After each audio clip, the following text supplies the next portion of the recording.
ओम शांति 2/7/2023 की अव्यक्त महावाक्य रिवाइज 26/1/95।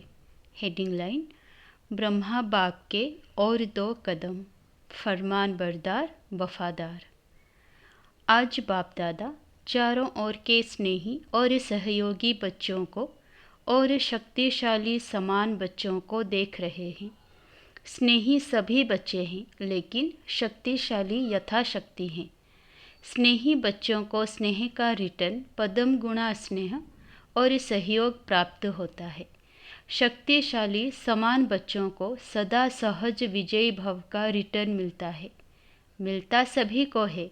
स्नेही बच्चे यथाशक्तिशाली होने के कारण सदा सहज विजय का अनुभव नहीं कर पाते। कभी सहज कभी मेहनत। बाप दादा स्नेही बच्चों को भी मेहनत को सहज करने का सहयोग देते हैं, क्योंकि स्नेही आत्माएं सहयोगी भी रहती ही है। तो सहयोग के रिटर्न में बाप दादा सहयोग ज़रूर देते हैं, लेकिन योग यथार्थ ना होने कारण सहयोग मिलते भी प्राप्ति का अनुभव नहीं कर पाते। योग द्वारा ही सहयोग का अनुभव होता है और शक्तिशाली समान बच्चे सदा योग युक्त हैं, इसलिए सहयोग का अनुभव करते सहज विजयी बन जाते हैं। लेकिन बाप को दोनों ही बच्चे प्यारे हैं। प्यार और सदा विजयी रहने की शुभ चाहना सभी बच्चों में रहती है, लेकिन शक्ति कम होने के कारण समय पर और सर्व शक्तियाँ कार्य में नहीं लगा सकते। बाप वर्षे के अधिकार में सर्व शक्तियों का अधिकार सभी बच्चों को देते हैं। अधिकार देने में बाप दादा अंतर नहीं रखते, सभी को संपूर्ण अधिकारी बनाते हैं, लेकिन लेने में नंबरवार बन जाते हैं। बाप दादा किसी को स्पेशल, किसी को अलग ट्यूशन देते हैं क्या? नहीं देते। पढ़ाई सबकी एक है, पालना सबकी एक है। पांडवों को अलग पालना हो, शक्तियों को अलग हो, ऐसे है क्या? सबको एक जैसी पालना और पढ़ाई है, लेकिन लेने में रिजल्ट में कितना अंतर हो जाता है। कहाँ 8 रत्न और कहाँ 16,108 रत्न, कितना अंतर है। यह अंतर क्यों हुआ? पढ़ाई और पालना को, वरदानों को धारण करना और कार्य में लगाना, इसमें अंतर हो जाता है। कई बच्चे धारण भी कर लेते हैं, लेकिन समय प्रमाण कार्य में लगाना नहीं आता है। बुद्धि तक बहुत भरपूर होंगे, लेकिन कर्म में आने में फर्क पड़ जाता है। ब्रह्मा बाप नंबर 1 क्यों बना? 2 कदम पहले सुनाए ना। तीसरा, सदा बाप शिक्षक और सद्गुरु के फरमान बरदार बने। हर फरमान को जी हाजिर किया। बाप का फरमान है सदा सर्व खजानों के वर्षे में संपन्न बनना और बनाना। तो प्रत्यक्ष देखा कि सर्व खजाने, ज्ञान, शक्तियाँ, गुण, श्रेष्ठ समय, श्रेष्ठ संकल्पों का खजाना पहले दिन से लेकर लास्ट दिन तक कार्य में लगाया। लास्ट दिन भी समय, संकल्प बच्चों प्रति लगाया। ज्ञान का खजाना, याद की शक्ति और सहनशीलता के गुण का स्वरूप, यह सब खजाने लास्ट समय तक। शरीर को भी भूल सेवा में प्रैक्टिकल में लगाकर दिखाया। तो इसको कहा जाता है फरमान बरदार, नंबर 1 बच्चा, क्योंकि बाप का विशेष फरमान यही है कि याद और सेवा में सदा बाप समान रहो।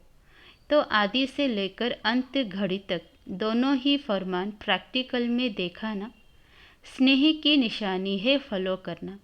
तो चेक करो, आदि से अब तक सर्व खजानों को स्व के साथ साथ सेवा में लगाया है। बाप का फरमान एक श्वासबा संकल्प सेकंड व्यर्थ नहीं गंवाना है। तो सारे दिन में यह फरमान प्रैक्टिकल में लाया? वह कभी लाया, कभी नहीं लाया। अगर कभी कभी फरमान बरदार बने और कभी नहीं बने, तो किस लिस्ट में जाएंगे? अगर बाप दादा फरमानबरदार की लिस्ट निकाले तो आप किस लिस्ट में होंगे?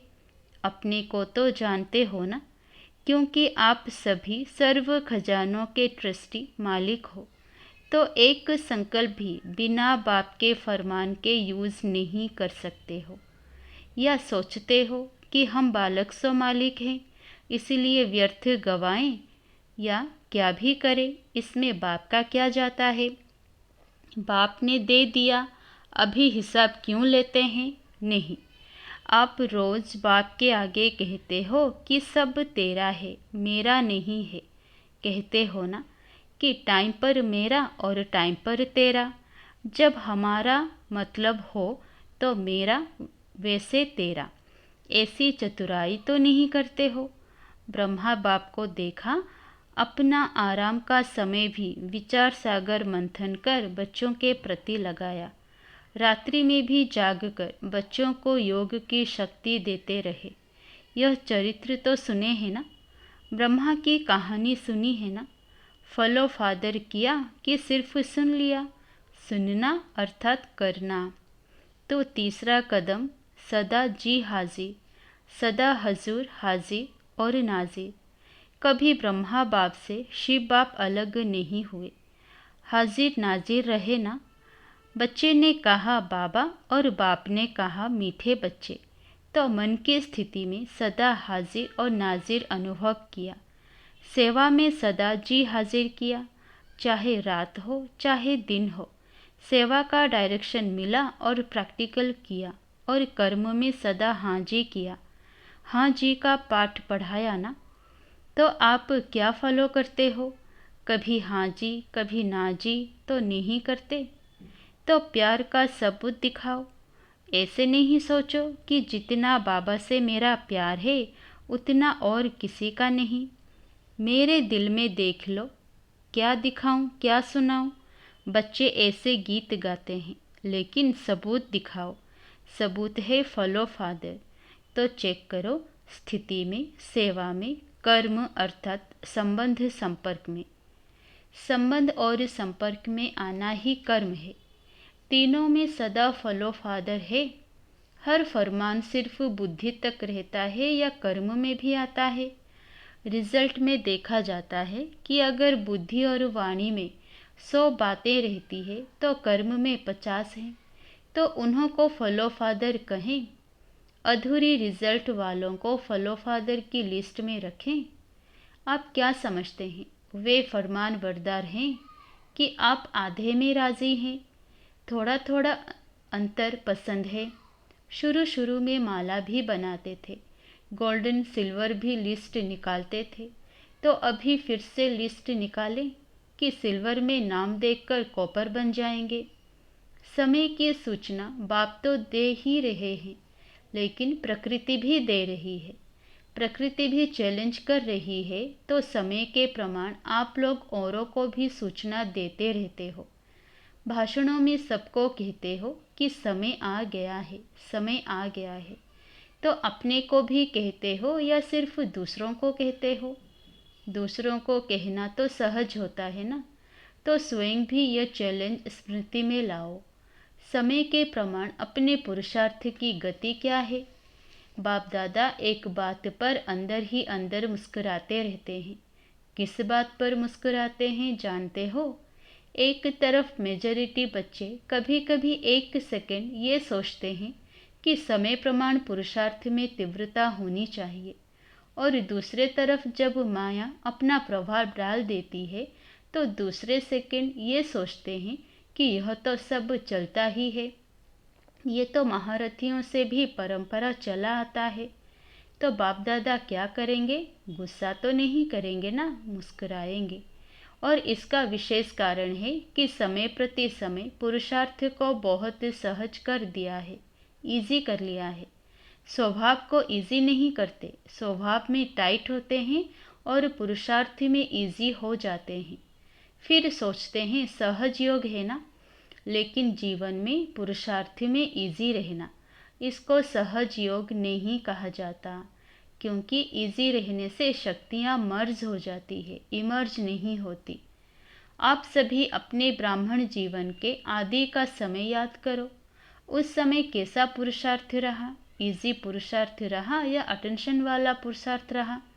अटेंशन वाला रहा, उमंग उत्साह वाला रहा। और अभी अलबेलेपन के डनलप के तकिए और बिस्तर मिल गए हैं।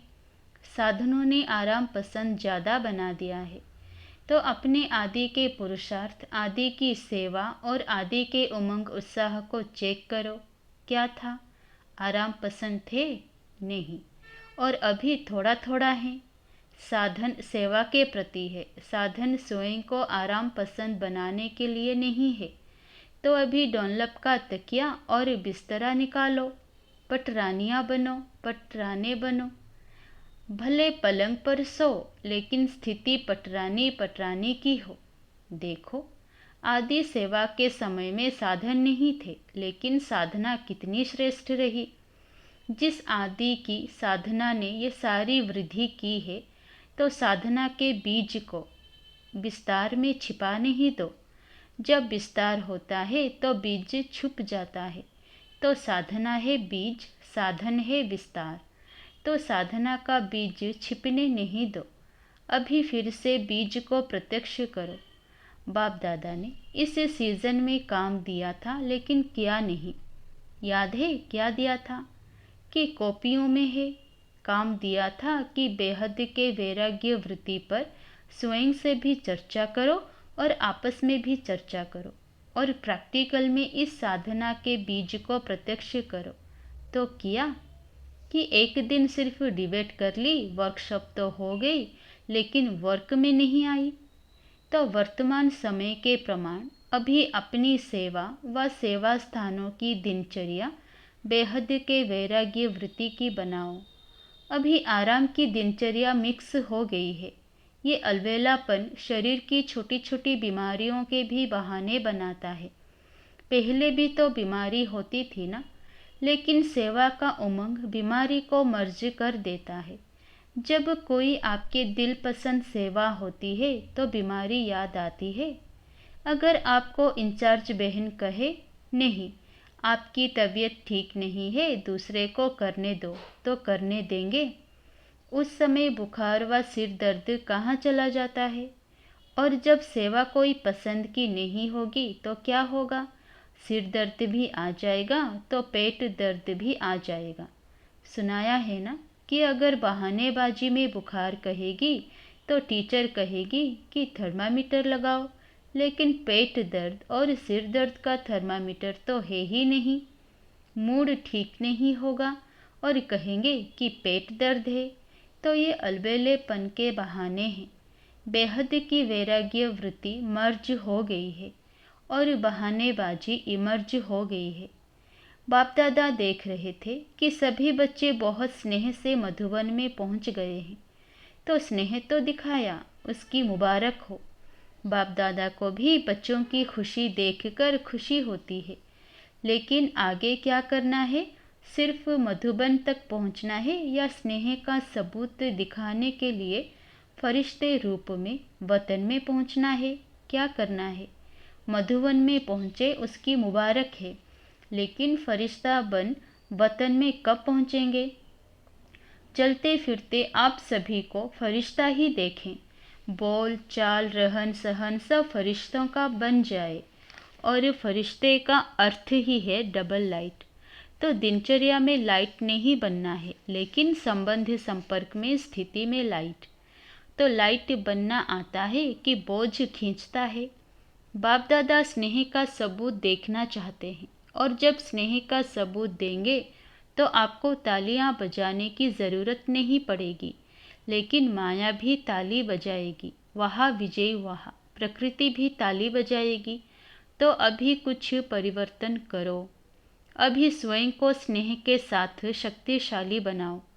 स्वयं के परिवर्तन में शक्ति स्वरूप बनो। सहज योगी करके अलबेलापन नहीं लाओ। बाप दादा देखते हैं कि स्व प्रति, चाहे सेवा प्रति, चाहे औरों के संबंध संपर्क प्रति अलबेलापन ज़्यादा आ गया है। ऐसे नहीं सोचो कि सब चलता है। एक दो को कॉपी नहीं करो, बाप को कॉपी करो। दूसरों को देखने की आदत थोड़ी ज़्यादा हो गई है। अपने को देखने में अलबेलापन आ गया है। बाप दादा ने सुनाया था ना कि नज़दीक की नज़र कमज़ोर हो गई है और दूर की नज़र तेज हो गई है। तो अभी क्या करेंगे? सीज़न का फल क्या देंगे कि सिर्फ बाप आया, मिला, मनाया, मुरली सुनी? ये फल है। हर सीजन का फल होता है ना। तो इस सीजन का फल बाप दादा को क्या भोग लगाएंगे? भोग लगाते हो तो फल भी रखते हो ना। वो तो बाजार में मिल जाता है, कोई बड़ी बात नहीं। अब इस सीजन का फल क्या भेंट करेंगे या भोग लगाएंगे? लगाना है या मुश्किल है?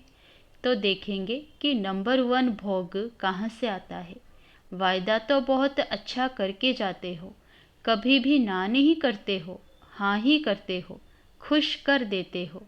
लेकिन अभी क्या करेंगे? टीचर्स नंबर 1 भोग लगाएंगी ना।